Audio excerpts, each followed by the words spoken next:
Winchester, one of the biggest ammunition brands in America, just raised prices. Their parent company's CEO sat in front of investors and said the words out loud. Costs are going up, and customers are going to feel it. What he did not say out loud is that every other major ammo brand in this country was already preparing to follow. You have a window. It is closing. And by the time this video ends, you will know exactly what is happening, which calibers are hit hardest, and what the smart move is before that window shuts completely. January 30th, 2026. Olan Corporation held its Q4 earnings call. If you do not know that name, here is what you need to know. Olan owns Winchester, the Winchester brand that stocks every gun shop shelf, every big box sporting goods store, every online ammo retailer in America. That is Olan's company. And that earnings call was bad. Winchester's segment earnings for the fourth quarter of 2025 came in at $600,000. $600,000. That sounds like a lot until you learn what it looked like the quarter before that. The same period 1 year earlier, Winchester pulled $42 million in segment earnings. In 12 months, that number collapsed from $42 million to $600,000. That is not a slow decline. That is a floor falling out. Revenues stayed above water at $1.72 billion for the year. But the money they were actually keeping after paying for materials and operations was nearly gone. CEO Kenneth Lane stood in front of investors and used one word to explain it: tariffs. He told them the company had experienced rising raw material costs and that trade policies restricting imports had forced them to cut jobs. He said the fourth quarter came in significantly below expectations. And then he said the words that matter for every gun owner watching this. He said Winchester would need to start passing through a lot of these cost increases to customers. Those cost increases began in 2025, and in his own words, they are continuing through 2026. That is not a projection. To understand why Winchester's numbers collapsed, you have to understand three things: copper, lead, brass. Those are the three materials that go into nearly every round of ammunition sold in this country. And all three of them got significantly more expensive. Start with copper. Copper is the primary material in brass cartridge casings. It is in every handgun round, every rifle round, every round you buy for training or defense. In 2025, copper prices climbed more than 30% year over year. Part of that happened because one of the largest copper mines in the world went offline late in 2023. Less supply from that mine, same global demand, prices go up. Winchester cannot make rounds without copper.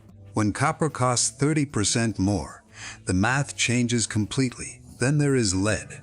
Lead goes into the projectile, the actual bullet that travels down the barrel. One gun shop owner in Washington state described what happened to his lead costs in plain terms.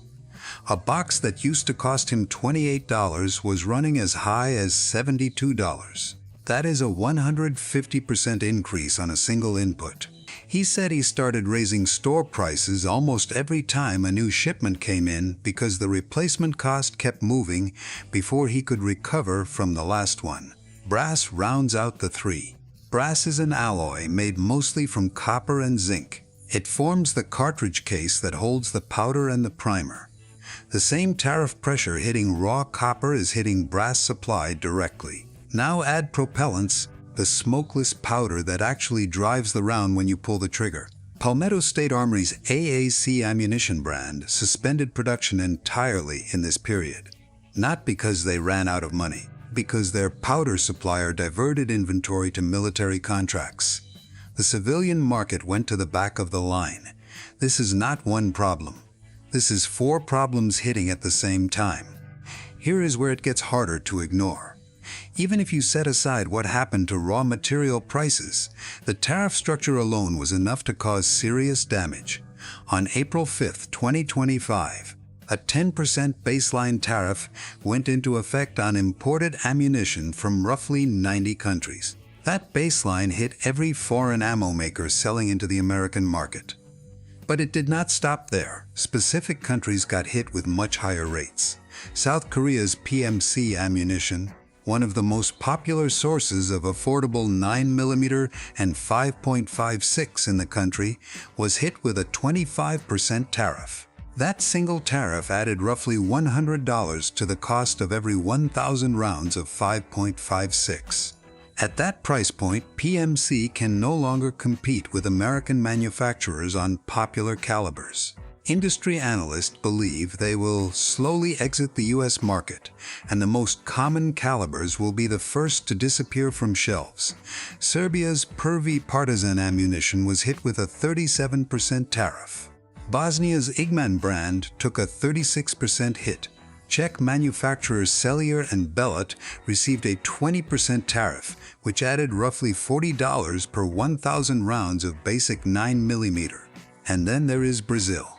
Brazil was historically the largest importer of ammunition into the United States. Olan executives told their investors during the earnings call that imports from Brazil have disappeared completely. Gone, not reduced. Gone. Imported ammunition had been satisfying roughly 12% of total U.S. demand. That 12% no longer exists in the market. That gap does not disappear.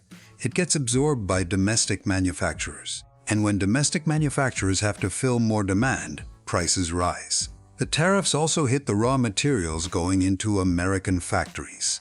Copper, brass, lead, and steel sourced from Canada, China, and Mexico all became more expensive at the border.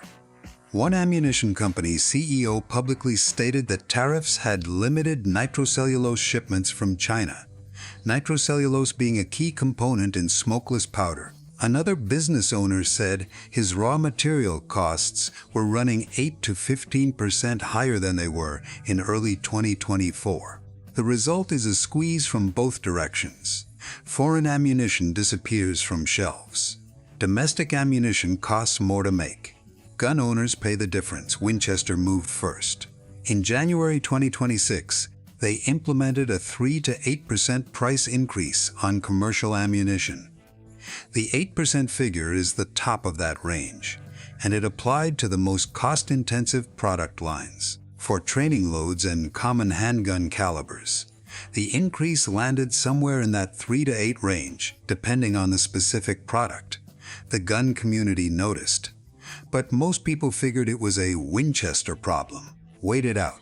Buy another brand. That thinking lasted about 60 days.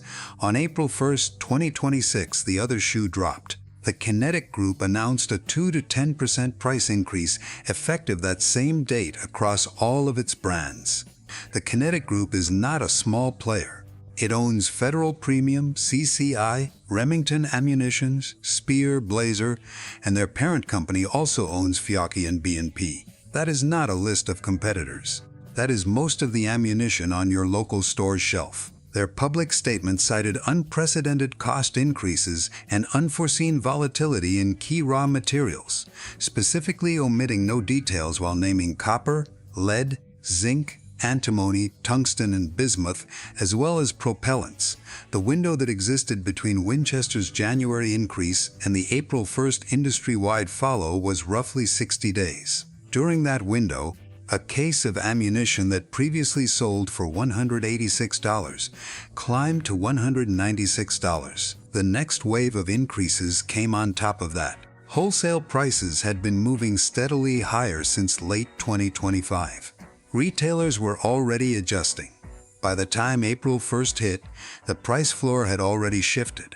The increases confirmed what the market had already started pricing in. Not every caliber gets hit equally. Here is what the data shows. The hardest hit category is FMJ training loads in popular handgun and rifle calibers.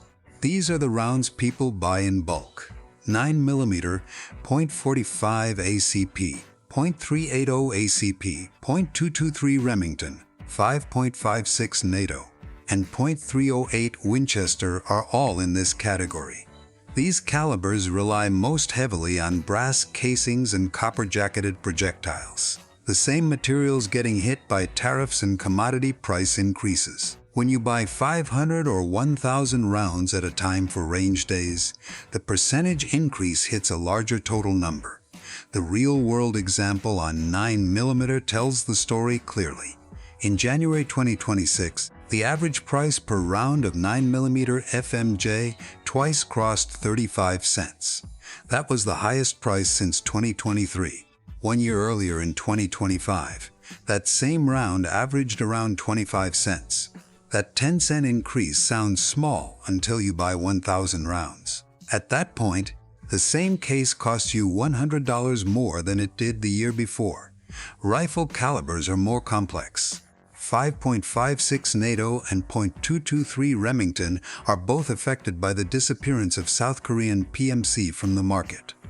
Before tariffs, PMC was a major source of affordable training ammo in those calibers. That supply is essentially gone now. The domestic alternatives cost more and face higher input costs on top of that. SG Ammo, a major bulk ammo retailer, warned customers that their replacement cost on 5.56 Winchester Lake City was climbing fast enough that prices could jump before their current stock ran out. .308 Winchester is caught in the same trap. Raw material costs up, foreign supply reduced, domestic demand for both civilian and military use pulling from the same pool. Rimfire calibers like .22 LR are in a different position. Most .22 LR is produced domestically. The tariff impact on imported ammo hits less directly, but .22 LR is not immune. The same commodity cost pressures on lead and copper affect rimfire production. The increases are smaller, but the fact that rimfire buyers typically purchase in much higher quantities means the dollar impact adds up fast. Specialty shot shell loads, specifically tungsten and bismuth-based waterfowl and turkey loads from Federal, Remington, Fiocchi, and HEVI-Shot are getting hit especially hard. Those metals are already expensive. Any additional sourcing cost from tariffs or trade disruption applies on top of a price that was already high. This is not just an ammunition problem. The same cost pressures hitting ammo makers are hitting gun manufacturers. Smith & Wesson reported a 120 basis point negative impact from tariffs in their September 2025 earnings call, attributing it primarily to steel costs. By December 2025, that impact had come down slightly to 80 basis point hits, but it was still affecting gross margins. By March 2026, tariffs were responsible for a 160 basis point drag on gross margins. Each quarterly report was a different number, but the direction never changed. Ruger's CEO Todd Seyfert told investors last November that the firearms market was dealing with headwinds from tariff and interest rate uncertainty, inflationary pressures, and a softening job market all at once. When gun manufacturers face higher costs on steel and components, one of two things happens. Either margins shrink and the company absorbs the hit, or prices rise and the consumer absorbs it. Based on 3 consecutive quarters of margin pressure at Smith & Wesson alone, the answer appears to be both. The broader picture is this. Raw materials are more expensive. Imported ammo is largely gone or priced out of competition. Domestic manufacturers face higher production costs and higher demand simultaneously. Gun manufacturers face higher costs on their side of the production chain. And every one of these costs eventually flows to the price you pay at the counter. Olan's own guidance after the Q4 2025 earnings call projected a modest improvement in Winchester's Q1 2026 results. But they were clear about one thing. The new higher pricing would be baked into those results. The increase is not a temporary measure while costs settle. It is the new baseline. Beyond July 1, 2026, manufacturers have reserved the right to adjust prices again. That language is in the public communications from multiple brands. The door is not closed on additional increases in the second half of the year, particularly if the Iran conflict continues to inflate oil prices and raw material shipping costs stay elevated. The industry consensus from analysts and retailers who track this market closely is that quarterly price increases in the 3 to 8% range are likely to continue through the rest of 2025 and into early 2026 on top of what has already happened. The window is not completely closed, but it is closing. Here's what that means in practical terms. The price you see today on a case of 9mm 5.56 or .308 is lower than what you will see in 90 days. Not maybe lower. Based on what every major manufacturer has confirmed publicly, lower. Buying in bulk now at current prices reduces your cost per round against the next round of increases. Cases, not boxes. Not because of panic buying, but because the replacement cost for what sits on those shelves is already higher than the current price tag in many retail situations. The other move that matters is watching which brands still have product at current pricing. When SG Ammo put out their last call notice on March 31, 2026, they were explicit. What they had on hand would be repriced the next morning. Once that inventory is gone, the replacement stock comes in at the new cost. That cycle is happening at retailers across the country right now. But there is a secondary trap developing at the wholesale level. Major distributor networks are already putting high-volume training SKUs on strict allocation. Your local gun shop cannot just order 20 cases of 9mm because they have the cash. Distributors are throttling the supply. A store asks for 20 cases, they get 3. When inventory is rationed before it even reaches the delivery truck, retail shelves empty faster than they can be restocked. Then you have to factor in freight. Ammunition is dead weight.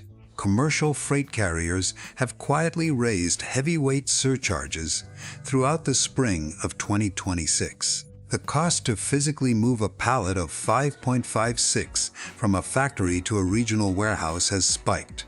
That transportation premium gets baked into the price per box before the local dealer even calculates their margin. For reloaders, the timing calculation is different, but the conclusion is the same. Components, brass, primers, projectiles, powder are all subject to the same input cost pressures. Brass from foreign sources is more expensive. Lead is more expensive. Primers have their own supply constraints tied to military demand. If reloading is your cost management strategy, the same logic applies to component inventory. Winchester raised prices. Their competitors followed within 60 days. The raw materials driving those decisions, copper up 30%, lead up 150% in some supplier reports, powder diverted to military contracts. None of that is showing signs of reversing. The CEO of Olan Corporation said that quite out loud on a live investor call. The costs are real and they are moving to you.